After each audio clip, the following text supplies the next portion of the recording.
தரணி வாழ் தமிழர்களின் இதய ஒலி தமிழன் 24.com. யாழில் அதிர்ச்சி சம்பவம். 14 வயது சிறுவனின் ஆடைகளை களைந்து தாக்குதல். நீண்ட நாட்களாக பூட்டப்பட்டிருந்த வீடு. பிரான்சில் தமிழர்களான தாயும் மகளும் சடலமாக மீட்பு. நள்ளிரவில் தமிழர் பகுதியை உலுக்கிய பயங்கரம்.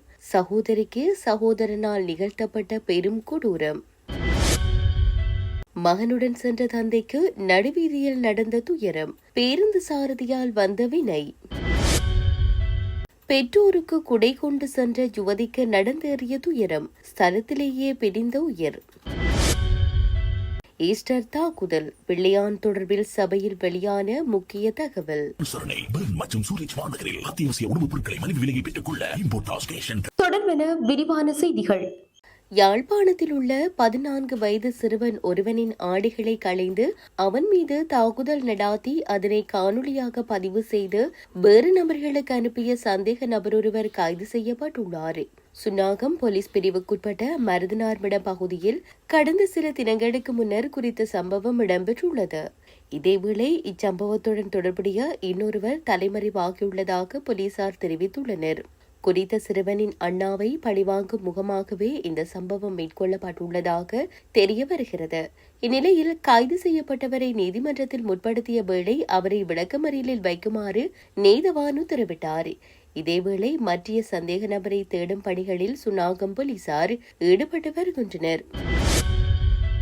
மட்டக்களப்பு கல்லடி பகுதியில் நீண்ட காலமாக பெருமளவில் சட்டவிரோத கசிப்பு விற்பனையில் ஈடுபட்டு வந்த பெண் கைதாகியுள்ளார். 105 போத்தல்கள் கசிப்புடன் மட்டக்களப்பு தலைமையக போலீசாரால் அவர் கைது செய்யப்பட்டுள்ளார்.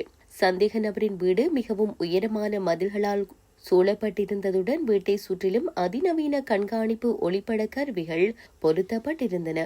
போலீசார் சுற்றி வளைப்பிற்கு வரும்போது ஒளிப்பட கருவிகளூடாக அதனை அவதானிக்கும் இப்பெண் வீட்டின் கதவுகளை பூட்டிவிட்டு உள்ளே யாரும் இல்லாதது போன்று பாவனையில் நீண்ட காலமாக தப்பித்து வந்துள்ளார். மட்டக்களப்பு மாவட்ட சிரேஷ்ட போலீஸ் அத்தீட்சகர் லலித் லீலாரத்னவின் ஆலோசனையின் கீழ் தலைமையக போலீஸ் நிலைய பொறுப்பதிகாரி பிரியந்த பண்டாரவின் வழிகாட்டலில் விசேட குழுவினர் முற்றுகை மேற்கொண்டனர். போலீஸ் உப பரிசோதகர் சந்தன தலைமையிலான குழுவினர் குறித்த வீட்டை தந்திரமான முறையில் சுற்றி வளைத்து சோதனையிட்ட போதே 105 போத்தல்கள் கசிப்புடன் இப்பெண் பிடிபட்டார். பெண்ணின் சட்டவிரோத செயற்பாடுகள் குறித்து பொதுமக்கள் நீண்ட காலமாக போலீசாரிடம் முறைப்பாடுகளை முன்வைத்து வந்தனர். காத்தான்குடி போலீஸ் பிரிவில் எல்லையோர பகுதியில் அமைந்துள்ள இவ்வீட்டில் முன்னெடுக்கப்பட்ட சட்டவிரோத வியாபாரம் தொடர்பில் மேலதிக விசாரணைகள் முன்னெடுக்கப்பட்டு வருகின்றன.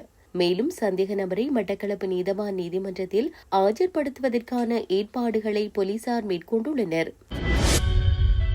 வவுனியா சொக்கடிப்புளவு கிராமத்தில் சகோதரனின் கத்திக்குத்துக்கு இலக்கான சகோதரி உயிரிழந்துள்ளார்.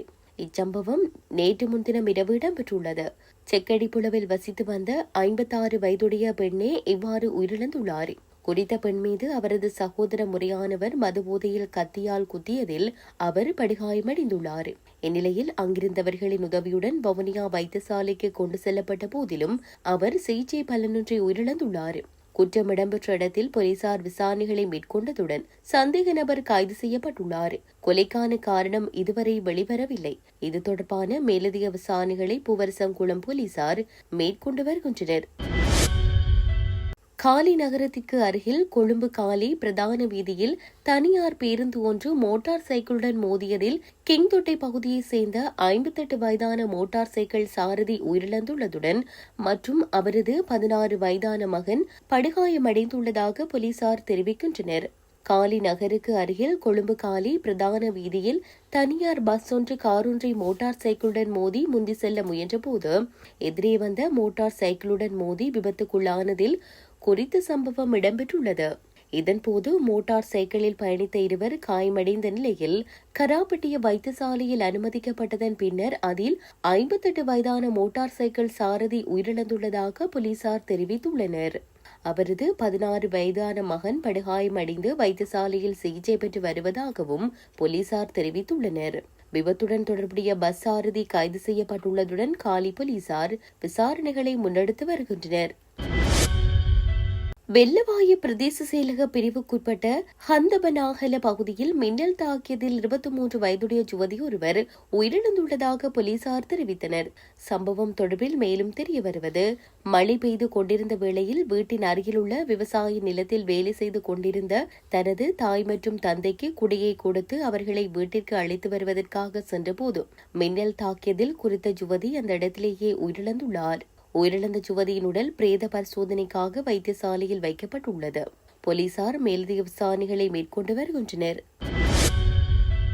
2019 ஆண்டு உயிர்த்த ஞாயிறு தினத்தன்று நடத்தப்பட்ட பயங்கரவாத தாக்குதலானது ஒரு தனித்த சம்பவம் அல்ல எனவும் அது 2017 ஆண்டு முதல் முன்னெடுக்கப்பட்ட ஒரு சதித்திட்டம் என்பது தற்போது மேற்கொள்ளப்பட்டு வரும் விசாரணைகள் மூலம் தெரியவந்துள்ளதாக பொதுமக்கள் பாதுகாப்பு அமைச்சர் ஆனந்த விஜயபால தெரிவித்துள்ளார்.